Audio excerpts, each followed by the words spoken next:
My name is Sharon. I am a baby boomer, which means I was raised in the 50s.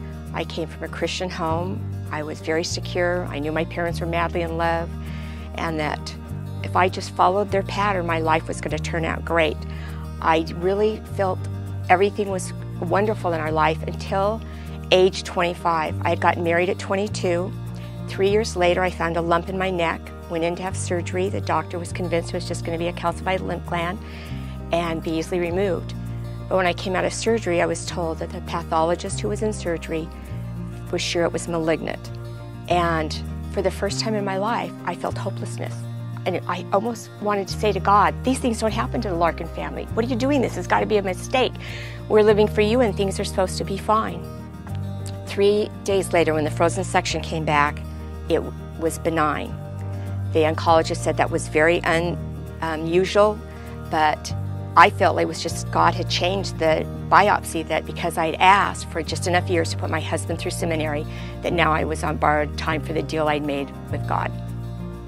3 years later, when I was pregnant with my first child, I had a reoccurrence. And I did not tell my husband, I didn't tell my parents, I didn't tell anybody because I was afraid that they may have me go through a procedure or something that would be detrimental to the pregnancy. So that brought that hopelessness back again. Am I going to live to raise my children? And for years I battled with that feeling, just fear and anxiety and a feeling of hopelessness. That same year, things seemed that they were changing in my marriage. My husband was angry. He seemed to be angry at me. And when I'd ask him why he was angry, he'd say he wasn't. He seemed depressed. I was finding discrepancies in things he told me. I actually believed he was lying to me. Money started disappearing out of our account. This went on for years and years and years until finally I confronted him over and over, and he said that I was crazy, that I was suspicious for no reason, that he was a godly man, that he would never be unfaithful, that he wasn't lying, that I was just confused. He even one time said to me, "What did your parents do to screw you up so bad that you're so suspicious?" I thought, what? I came from a great home. What are you talking about? And finally I said, we're going to go to counseling. And he refused. And then I said, either we go to counseling or we're separating. So that began 5 months of counseling.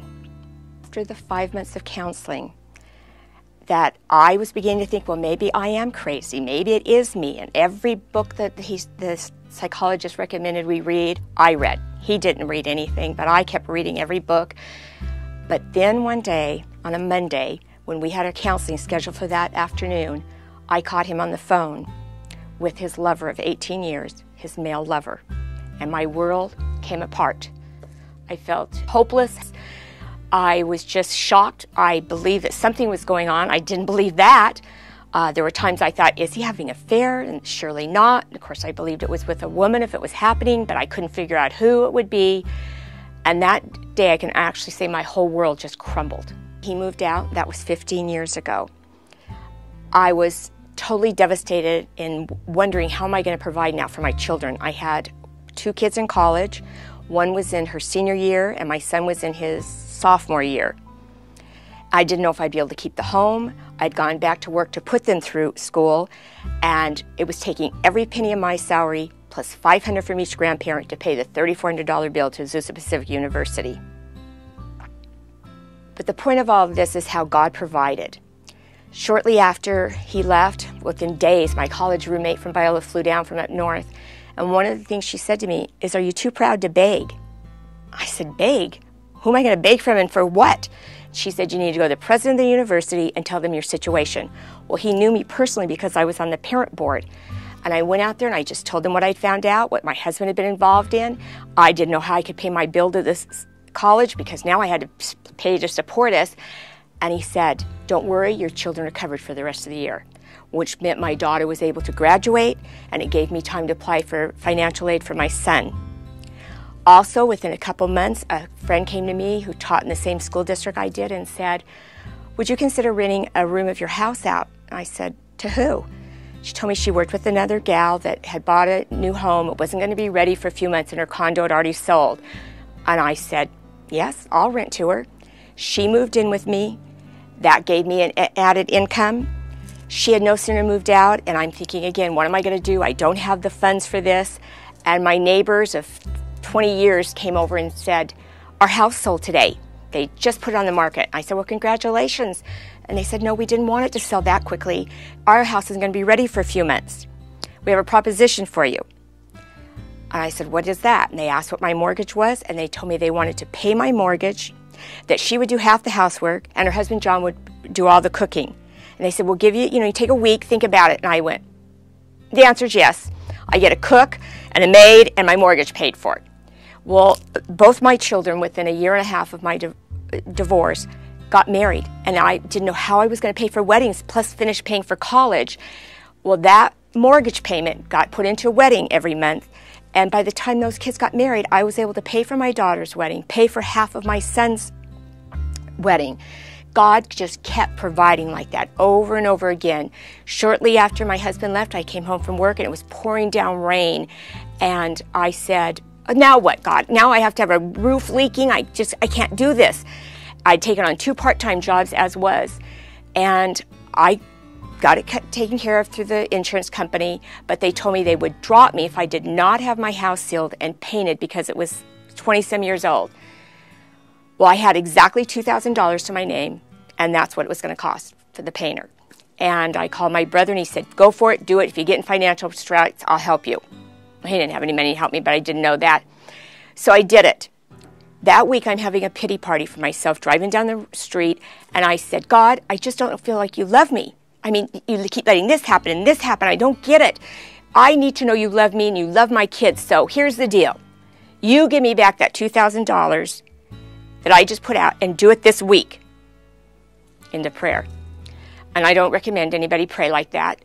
But I've only said a few fleece in my life, but that was one of them. That Saturday, there was a bridal shower for my daughter, and afterwards, my ex's cousin just kept staying and staying and staying, and finally, I'm sitting on the sofa talking to her, and she kind of shakes real weird. I said, what is it, Carolyn? And she said, don't you ever tell anybody this. Don't you ever tell any of the family. They'll think I'm crazy. Nothing like this has ever happened to me before, but God just told me to write you a check for $2,000. She got up and went out to her car to get the checkbook, and I started crying. She came back and handed it to me, and I said, I don't need this money, and I ripped it up. She said, God told me to do that. And I said, yes, because God wanted to send me a love letter. And I said, it was not about the money. And I told her the prayer I had prayed. I said, God is just telling me he loves me. He's going to take care of me, that it's not hopeless, that I have hope in him and I don't have to worry. My ex-husband had been court-ordered to pay me a monthly amount to pay off a large debt, medical bill of his that I paid off, and he took me back to court to try to have that reneged. And that day, my children said to me, Mom, just sign it to be done with him. I didn't feel it was fair. I didn't feel it was fair to me. I didn't feel it was fair to my children. And I didn't know how I was going to handle it without the money. But we prayed right there in the room with the attorney, and my brother said he thought I should honor my children's request, and I signed the paper. Well, a few months before that, my school district had sent out a letter to people who had worked for other districts before the current district I was working for and had not been given credit for the years they taught before. I was one of those people, because if you'd gone more than 10 years without teaching, they didn't give you the credit. Well, they sent this survey out and said, fill this out and maybe you'll qualify for 1 or more of your years. Well, I filled it out thinking wouldn't come to anything. That day, when we walked down the steps of the courthouse, I called the school district and I said, I want to know the results of that survey. And the lady said, ma'am, you're going to get that in the mail soon. I said, could you please just check and see if it made any difference for Sharon Hicks? I waited and waited and waited. Finally, she comes back to the line and said, well, congratulations, Sharon Hicks, you're the grand prize winner. I said, what'd I win? I've never won anything in my life. She goes, it made the biggest difference for you than any teacher in the district because you had all the education to get to the last column, but not the years. They gave me all 6 years. It was the exact amount that my husband had taken away from in court that day. Just another time that God said, it's not hopeless. I am your hope. Just let me show you. So what have I learned through all this? I've learned that my hope is in Christ, and that he will be there for me. He was every step of the way. He became a husband to me. He became a father to my children. He provided everything. And it wasn't even dependent on me putting that hope in him. I felt hopeless, that is a true emotion, but our emotions lie to us all the time. Even when it felt hopeless, there was hope, because Christ is our hope.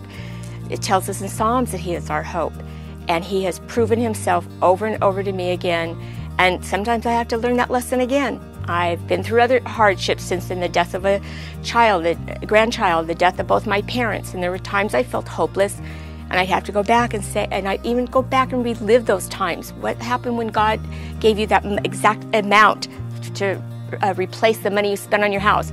Think about the time He provided the money when you had lost money in court, that same exact amount. That God is in all the details, and He is our hope. The only hopelessness is to be without Christ. That's the only hopelessness.